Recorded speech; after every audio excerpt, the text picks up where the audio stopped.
I've created history. This is awesome. You know, I got traded. I get to coach with Sabrina. I'm on Caitlin Clark's in Indianapolis. I mean, what a great show. So we'll go out there and have some fun. You're not ready for this one.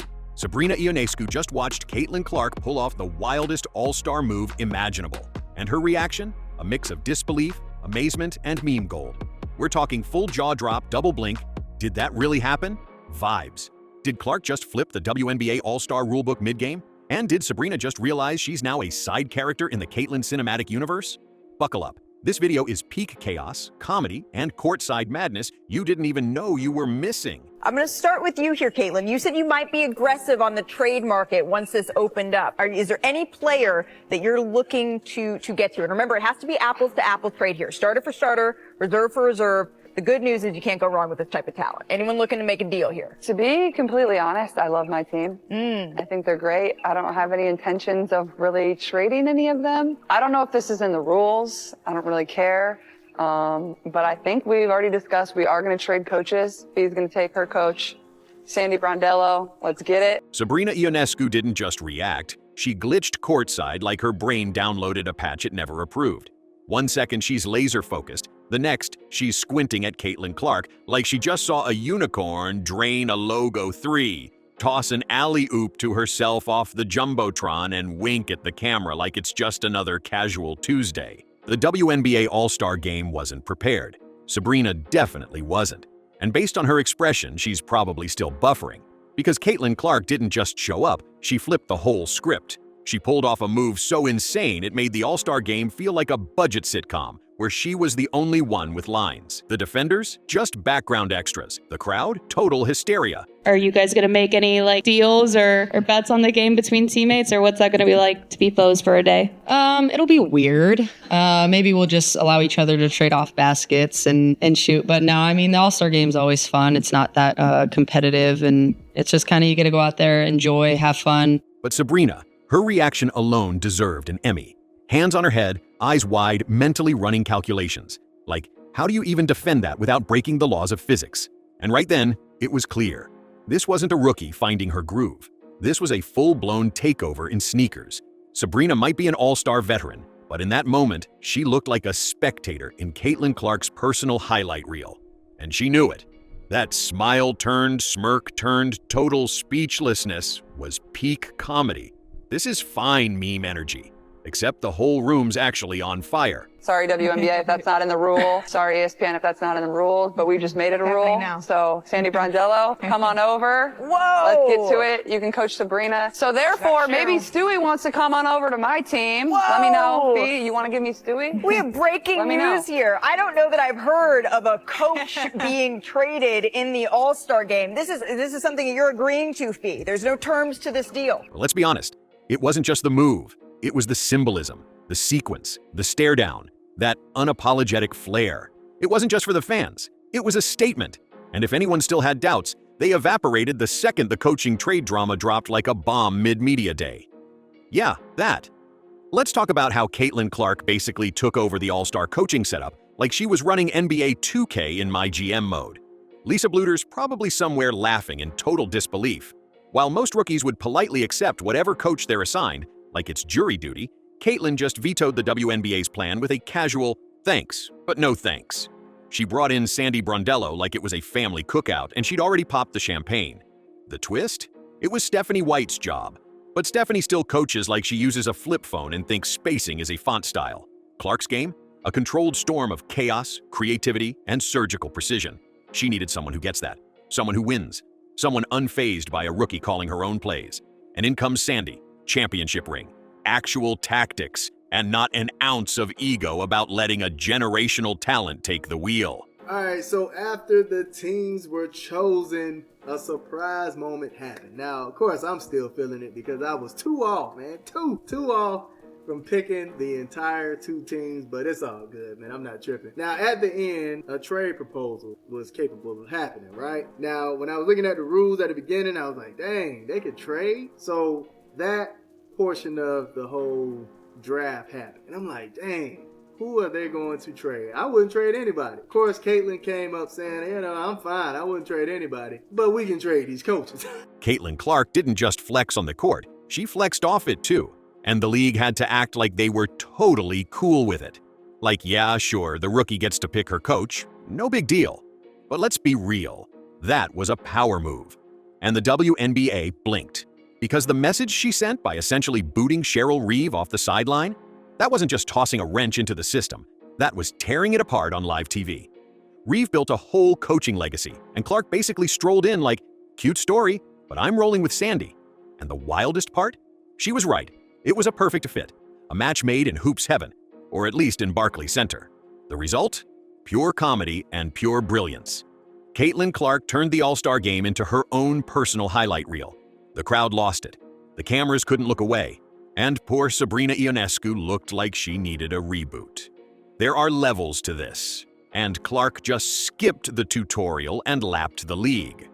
All with a smile. At the end of the draft, Caitlin and Fee had the option to trade any players, but instead of players, Caitlin said that she wanted to trade coaches. Originally, Cheryl Reeve was supposed to be coaching Team Clark, and Sandy Brondello was going to be coaching Napheesa's team. But Caitlin said, nah, let's switch. Fee, you could have your coach. And let's not forget how completely iconic it is that Caitlin dared the WNBA to stop her. She didn't just push the status quo, she steamrolled it, rebranded it, and probably dropped merch on the way out. The league's official response was basically a shrug and a, well, guess the kids are in charge now. But honestly, who can blame them? Caitlin Clark might go down as the greatest WNBA trade never made. Except, she wasn't traded. She was drafted. That's how wild this is. Her impact is so massive it feels like someone flipped a whole franchise for her. Like she parachuted into the league and immediately started rearranging the entire setup. There's something hilariously on-brand about a rookie walking into the All-Star game and becoming both the highlight reel and the plotline. Every assist becomes a headline, every smirk, a moment of pop culture. And credit to Sandy Brondello. She's just riding the wave. Cool, composed, and completely in sync with the most polarizing rookie the WNBA's ever seen. She doesn't try to rein Clark in, she boosts her. And in return, Clark gives her the most electric All-Star performance in years and a front-row seat to the Caitlin Clark show. WNBA All-Star rosters are officially set, and this live was crazier than you could have even imagined, because what do you mean halfway through they just decided to switch coaches? Not trade teams, trade coaches. So they went back and forth. Caitlin Clark got the first pick, Collier got the second pick. She picked Aliyah Boston, then she picked Stewie, then she picked Sabrina, then she picked Alicia Gray. Meanwhile, Stephanie White is probably staring at a chalkboard somewhere, still trying to figure out what hit her. The answer? A phenomenon walked in and didn't wait for permission. She didn't ask, she took action. And the league caught on fast. Either get on board or get left behind. That's why Sabrina's reaction mattered. Because it wasn't just hilarious, it was honest. Whether it's a ridiculous step-back three or casually flipping the coaching script, Clark operates on another level. So if anyone's still confused about who's really running the league now, Sabrina answered with her wide eyes, dropped jaw, and what might as well be a revoked All-Star vote. And just when you thought things couldn't get any more surreal, enter Stephanie White, rolling in with her perfectly packed baggage and emotional carry-ons. The moment she touched down, it felt like Avengers, Solar Flare edition, but with less Marvel and more mild. She brought the whole Connecticut crew, DB included, and suddenly the Indiana Fever looked less like a new chapter and more like a strange relocation project. The WNBA All-Star draft was fun between Caitlin Clark and Napheesa Collier, the team captains picking the players, picking the rosters. But the most interesting aspect was the coach swap, because Clark traded Cheryl Reeve, who was the coach of her team, or was to be the coach of her team, to Collier for Sandy Brondello, the coach of the New York Liberty. Of course, Reeve is Collier's head coach for the Minnesota Lynx, so that makes sense. But the drama is going to come from Reeve having previously been critical on social media. Because let's be real, Stephanie White didn't come to Indiana to build around Caitlin Clark. She came to rebuild her comfort zone, wrapping herself in a sun blanket like the Fever didn't just land the most important player in WNBA history. No big deal, just stash the generational talent in the corner like a glorified decoy while her Connecticut reunion tour takes center stage. Brilliant. And all the while, she's selling it like it's part of some master plan. Come on. This is like being handed a brand new Ferrari and choosing to cruise at 20 miles per hour in a school zone while bragging about fuel efficiency. Sure, it's allowed, but it's borderline criminal. You can see it play out on the court. Clark's being coached like she's a 3-and-D role player from 2004. Just stand in the corner, kid. Maybe someone will find you. And for what? Because Stephanie White refuses to give up control. She didn't relocate to Indiana to hand Clark the keys. She came to rerun her old playbook, complete with predictable post touches and habits that were mid-tier at best. Queen, that's Caitlin's nickname for those of us in the know. She's like, look, I'm going to do you a solid. We all know my coach absolutely hates you. It's going to be a terrible, terrible experience for you. You have so much on your shoulders as it is, all the hate that you get, all the pressure to grow the league. And I don't want you to have to deal with all that for your All-Star weekend as well. So, of course, being her star player, I've got her wrapped around my finger. I can deal with all that. She's not going to give me any of that crap. So why don't we just straight up trade coaches? And somehow she expects Clark to mold herself to her system, like the generational talent needs to fall in line. That's not coaching. That's sabotage and sneakers with a clipboard. And if you think that's too harsh, just sit through one of her pressers. Stephanie White talks about Caitlin Clark like she's describing an uninvited houseguest. No spark, no excitement, just thinly veiled irritation dressed up as coach speak. She praises her the way someone grudgingly writes a thank you note to someone they can't stand. It's obvious. The jealousy practically drips from the mic. She's not just annoyed, she's envious. And everyone in the league sees it. Because Stephanie White didn't just get Caitlin Clark, she got the spotlight that comes with her. And now she has to endure every press conference where Clark is the first question, the last question, and everything in between. Meanwhile, her precious system, slow, outdated, and allergic to tempo, is getting dragged under the biggest spotlight it's ever faced. Of course she's tense. This was supposed to be her comeback story. Instead, she's just the B-plot in someone else's blockbuster. I don't know if this is allowed, but this is what we're going to do. We decided, meaning the two of them decided amongst the two of them, that they were also going to trade coaches. And here's where it gets even funnier. Clark knows. You can see it in her eyes every time someone asks about adjusting to the system. She gives that polite, tight-lipped smile, says all the right things, but you know she's screaming inside. Because this isn't what she signed up for. This isn't the offensive freedom she had in college. This isn't pace and space. This is dribble, pass, wait, reset, and maybe get the ball back with 5 seconds left on the shot clock. Brutal. And poor DB is stuck in the middle. Brought in like a trusted general from the old Sun regime, now just standing around watching Caitlin Clark drag double teams 30 feet from the basket while the play is drawn up for a contested elbow jumper. It's like casting Taylor Swift as a backup singer because the band already has a sound. Meanwhile, the rest of the league is watching this circus like it's must-see TV. Some are cracking up, others are flat out frustrated. It's outdated, it's clunky, and nobody under 40 knows how to run it. But instead of evolving with the game, Stephanie's doubling down, like a blackjack player chasing losses. And the result?